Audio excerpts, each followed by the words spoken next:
ભાવનગર લઠ્ઠાકાંડમાં હજુ પણ વધી શકે છે મોતનો આંકડો। 8 લોકોના મોત બાદ પણ હજુ 25 લોકો સારવાર હેઠળ। 4 લોકોની હાલત અત્યંત ગંભીર, એક દર્દી વેન્ટિલેટર પર। અમદાવાદમાં એનાલોગ પનીરની હેરાફેરી પર તવાઈ। રાજસ્થાનથી લક્ઝરી બસમાં લવાતું 408 કિલો શંકાસ્પદ પનીર પોલીસે પકડ્યું। રાજકોટ સિવિલમાં ડોક્ટરો વચ્ચે જ સંગ્રામ। મહિલા ડોક્ટરને લાફો માર્યાનો સિનિયર મેડિકલ ઓફિસર સામે આરોપ। સમગ્ર મામલે નોંધાઈ પોલીસ ફરિયાદ।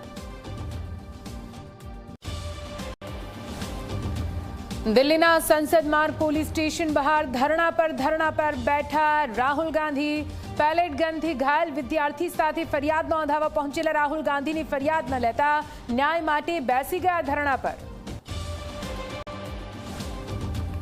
સુરતમાં ભેળસેળની પ્રવૃત્તિ સામે ધારાસભ્ય કુમાર કાનાણીએ ઉઠાવ્યા સવાલ। આરોગ્ય મંત્રીને પત્ર લખીને કરી કડક કાર્યવાહીની માંગ। લખ્યું, માત્ર અખાદ્ય સામગ્રીના નાશથી નહીં આવે કાયમી ઉકેલ।